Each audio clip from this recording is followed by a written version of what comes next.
Beliau mengatakan Nabi SAW mengamalkan nepotisme dan kronisme. Nepotisme dan nepotisme membawa makna bahawa diberikan sesuatu, terutamanya jawatan ataupun harta benda berdasarkan orang yang terdekat dengan kita. Mungkin mereka itu saudara mara kita, mungkin adik-beradik kita, mungkin kawan baik kita. Maka itu yang dimaksudkan sebagai kronisme dan nepotisme. Dia bukan suatu ungkapan yang baik, dia bukan menceritakan tentang sesuatu yang baik. Jadi bila Puan Ainul Muhammad tulis begitu, seolah-olahnya Nabi Muhammad SAW itu memberikan jawatan,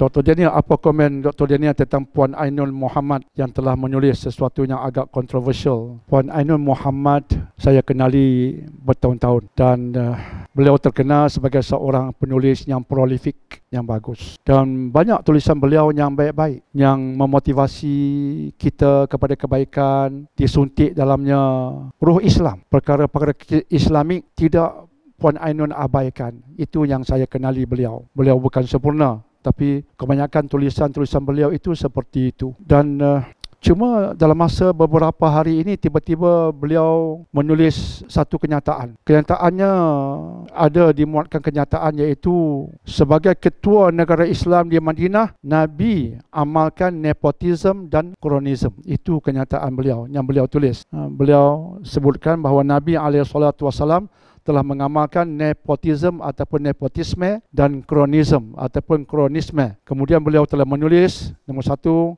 sebagai contoh ya, Abu Bakar mertua baginda, Umar mertua baginda, Uthman menantu baginda, Ali menantu dan sepupu. Abu Bakar mertua tak ada isu, Umar mertua tak ada isu, dan begitulah seterusnya. Tapi isunya ialah beliau mengatakan Nabi SAW mengamalkan nepotisme dan kronisme. Nepotisme dan kronisme membawa makna bahawa diberikan sesuatu, terutamanya jawatan ataupun harta benda berdasarkan orang yang terdekat dengan kita. Mungkin mereka itu saudara mara kita, mungkin adik-beradik kita, mungkin kawan baik kita. Maka itu yang dimaksudkan sebagai kronisme dan nepotisme. Dia bukan suatu ungkapan yang baik, dia bukan menceritakan tentang sesuatu yang baik. Jadi bila Puan Ainul Muhammad tulis begitu, seolah-olahnya Nabi Muhammad SAW itu memberikan jawatan, memberikan sesuatu berbentuk duniawi itu dengan mementingkan adik-beradik, dengan mementingkan yang terdekat dengan dia dan tidak mempedulikan yang lain. Sekaligus dia menampakkan seolah-olahnya Nabi SAW zalim. Nabi SAW tidak adil. Nabi SAW tidak kisah dengan penganiayaan terhadap orang lain. Dia memberi maksud seperti itu. Jadi Puan Ainul Muhammad yang saya kenal bukan seorang yang membenci Nabi SAW. No, jauh sekali. Macam saya sebutkan tadi, beliau dalam tulisan beliau banyak menyuntik benda-benda Islamik, dan syarikat beliau memang banyak mengangkat karya-karya Islam. Malah saya harus mengatakan antara kitab yang saya gunakan adalah kitab yang dikeluarkan oleh syarikat beliau, iaitu Tafsir Al-Azhar oleh Hamka. Itu sebuah kitab yang ada dikeluarkan oleh syarikat Puan Ainul Muhammad, dan saya beli dan saya akan gunakan sekarang, dan saya akan gunakan selepas ini. Dia suatu usaha yang baik. Tapi sayang sekali berlaku benda ini baru-baru ini. Saya cuma nak mengatakan komen saya, walaupun Puan Ainul yang saya kenali bukan seorang yang membenci Nabi SAW dan seumpamanya, tapi tulisan beliau ini saya nak katakan satu tulisan yang salah. Satu tulisan yang tidak betul, malah satu tulisan yang salah. Sebab Nabi Muhammad SAW tidak pernah mengamalkan nepotisme dan tidak pernah mengamalkan kronisme. Malah baginda aman adil. Dan pelantikan Abu Bakar itu pun berlaku selepas baginda wafat SAW. Itu pun bukan atas arahan baginda. Selepas aku wafat, Pemimpinnya mesti Abu Bakar. Tidak pernah berlaku. Sebab itu pelantikan Abu Bakar berlaku dalam musyawarah. Tak ada langsung kaitan kronisme, nepotisme, tak ada langsung berkaitan dengan Nabi SAW. Maka tulisan Puan Ainun yang mengatakan Nabi Muhammad ini mengamalkan nepotisme, kronisme, seharusnya mengatakan suatu yang salah.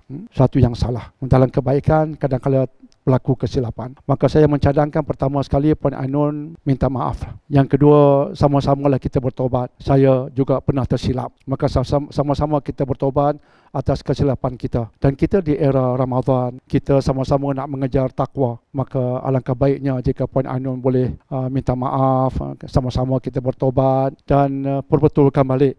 Mungkin Puan Ainun Muhammad ada nak ceritakan sesuatu tentang Nabi SAW, tapi pemilihan kalimat itu salah. Maka perbetulkan, insya-Allah. Saya nak sampaikan itulah mesej itu, dan saya difahamkan JAKIM akan panggil beliau, tapi ramai nak tahu komen Dr. Daniel tentang Puan Ainun. Jadi itulah komen saya.